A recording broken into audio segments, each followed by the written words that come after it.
Hello aspirants, this is me Yasmin Gill presenting to you the PIB highlights of 17th of January. So friends, you can follow all these videos on this particular link of an academy. Plus do not forget to rate and review the videos in case you find the courses useful to you. So how can you do so? Just go on an academy, there you can search PIB January. So you'll come across various courses. Just click on the required course and under review section you can write your review, plus with the help of stars you can give the star ratings. So let's begin. Firstly, under history section we have news related to certain random snippets. Firstly, President of India is to inaugurate a Wanderer car which was in fact used by Netaji Subhash Chandra Bose on his Mahanishkraman. Mahanishkraman was the event when Subhash Chandra Bose left his home and thought of pursuing the freedom struggle in a vigorous and one-heartedly. So he completely left all other things and he went on for national struggle. So that was the event known in his life as Mahanishkraman. So this was when he left his home at Kolkata in 1941.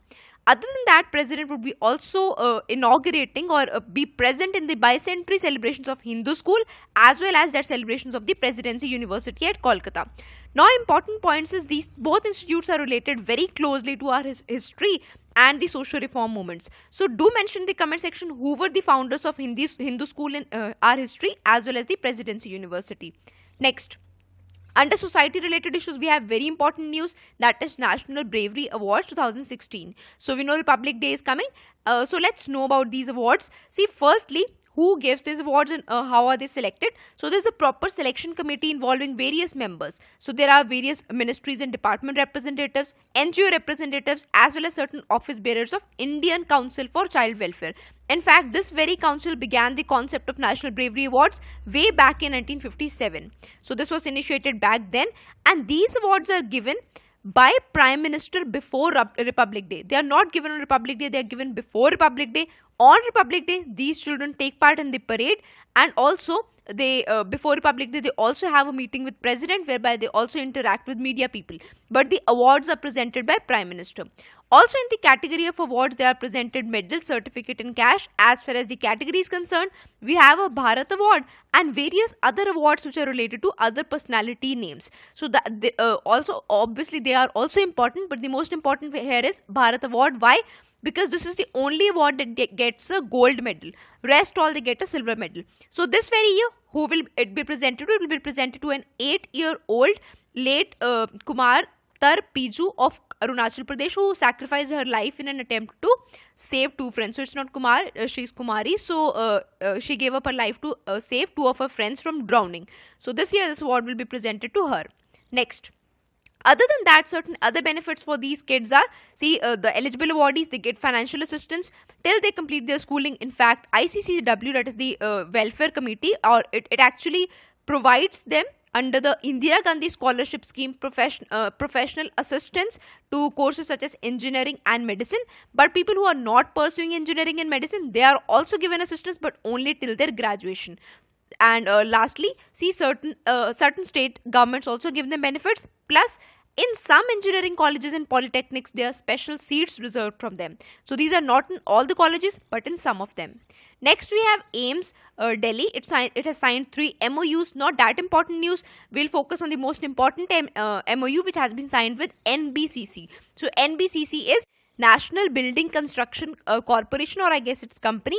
So this particular entity, it comes under Ministry of Urban Development, and with it AIMS is signed an MOU to promote housing. Other than that, there are 2 other MOUs signed with HSCC, which is a consultant, and lastly we have HITES, HITES, that is HLL Infrastructure Tech Services. So this one is for procurement of medical equipment, and lastly, which is a consulting firm, so that is for consultation, and consultation for what? For procuring engineering components. So these are the 3 MOUs which have been signed by AIMS, and the most notable one is with the NBCC.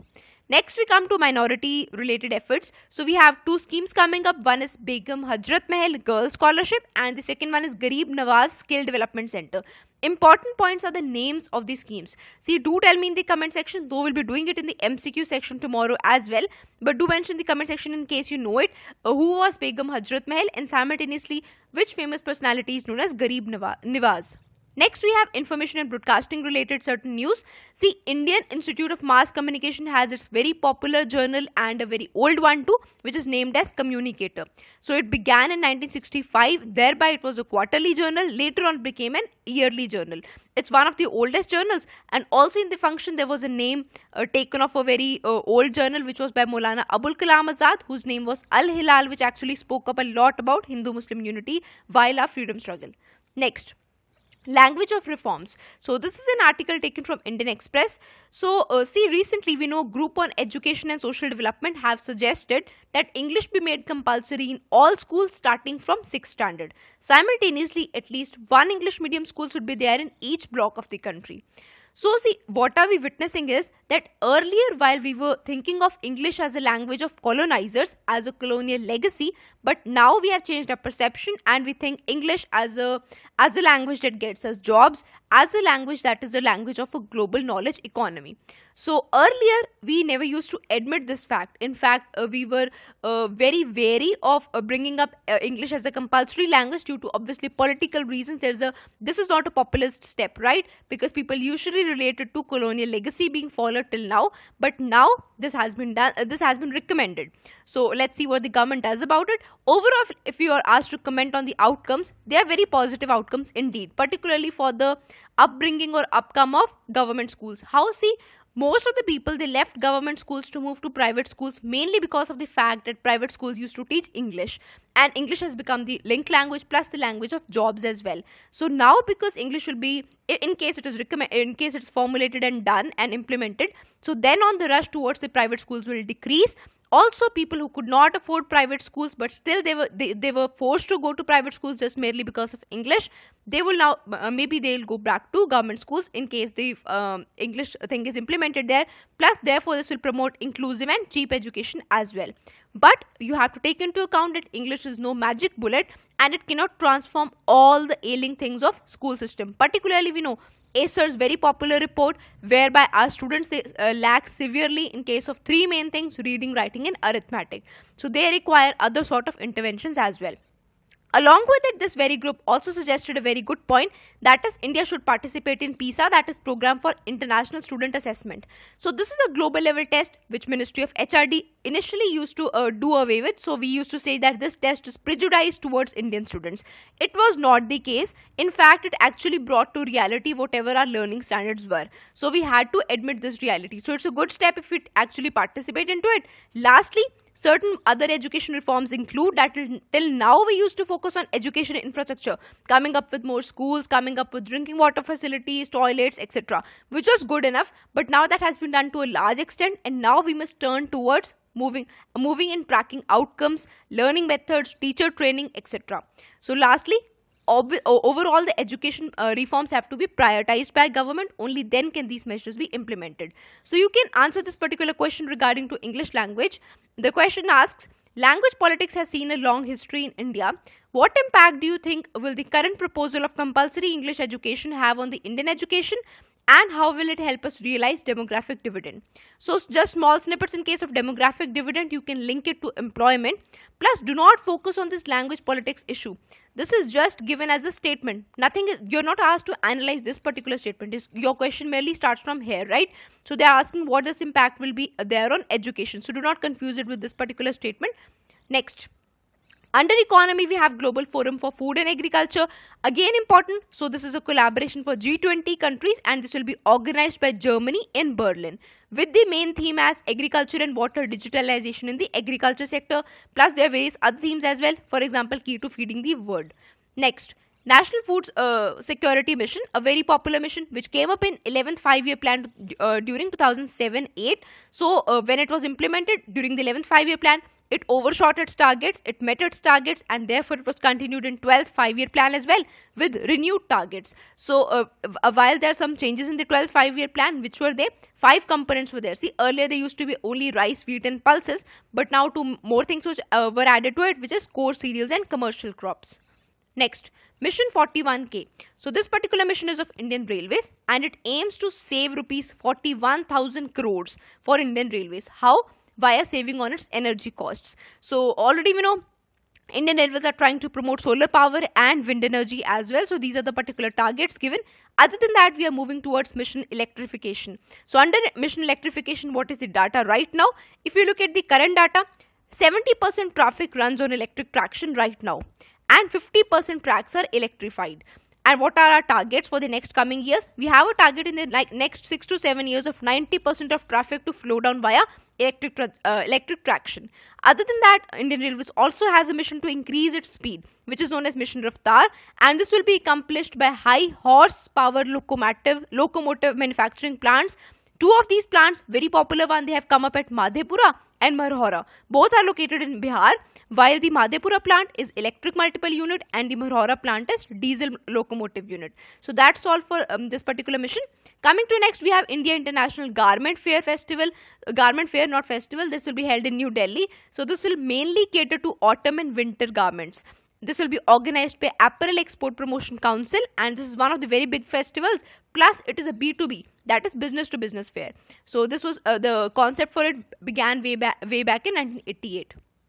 Next, we'll be analyzing two disasters. One is Stampede, which we talked about yesterday. So what are the causes for Stampede? We'll go through them quickly. Firstly, we have certain structural causes. For example, there might be some collapse of barricade, certain makeshift bridges, few exit points, unauthorized construction sites which are surrounded by high brick walls, and by way of high brick walls, the evacuation from that place is very difficult. So this is one cause. Second, fire or electricity. This might be due to variable causes, for example, cooking, use of wooden structures, illegal connections, etc. Illegal connections of electricity. Next, we have crowd behavior, which is in fact the very big trigger of such a stampede occurring. So what does crowd behavior includes? More than anticipated numbers, uncontrolled parking, and supposedly pilgrims rushing to board a ferry, wild rush towards exit, etc. Then we have certain security measures, lack of communication among the security personnel themselves. How? Lack of wireless systems, under deployment by way of numbers. So as big the crowd is, security is not up to that mark. Numbers are not up to that mark. CCTVs are missing. Supposedly someone takes out a weapon and brandishes it in crowd. That might also cause a rush among the people, and in that context, stampede may occur. Lastly and importantly, we have lack of coordination with stakeholders. For example, medical officers, shrine management, etc. So these are how the causes can be classified. Other than that, what is the management strategy? So management strategies are mentioned here. Look at the type of event. For example, is it religious, political, etc. Look at the crowd motives. Why have they come there? Look at the amount of crowd expected. Segregate them as per age, gender, religion, economic strata, etc. Look at the venue, whether it has appropriate number of exit points or not, whether it is public or private, and accordingly the management can be done. Then obviously collaboration with other stakeholders. Also use technology, for example visitor counters, easing so that you can get to know in case the crowd is more than the anticipated numbers. And lastly, use of snake railing. So I hope you have seen certain sort of snake railings outside temples that are mainly to guide the particular line or the queue in a directed manner, rather than people rushing directly to temple, etc. Now by way of snake queues they can be guided. Then we have boat tragedy in making. We know recently boat capsized in Patna. Quickly going through it, what were the reasons? Poor planning, neglected infrastructure, organizational inaptitude, etc. But mainly reason were that there was a sudden declaration of deadline for boats to depart. In this rush, people could not understand where to go, whereby the event finished and the boats were to leave. Now what happened was, where were the disaster relief boats? They were sent on ferrying duties, and therefore they could not come on for the rescue of people. Other than that, people, what they had to do was, they had no choice but to go on a cargo boat, which had a hole in it, and therefore the boat sank. Other than that, 60% of boats in that particular area, that is towards the Bihar area, do not carry life jackets with them. Or overall, what this will do to Bihar is that it will also impact the tourism industry, which is otherwise a very promising industry for Bihar because of the heritage sites which are present there. So in that context, such disasters should be taken care of in a proactive manner. These are the MCQs which were asked in today's MCQ session morning. This is related to World Economic Forum, second one to Hyperloop technology, and third one related to NDC Explorer. So you can check for its answers in the MCQ course for the morning session and also enroll for the same. So that's it for today, friends. In case you like the initiative, do not forget to rate and review it. Thank you so much.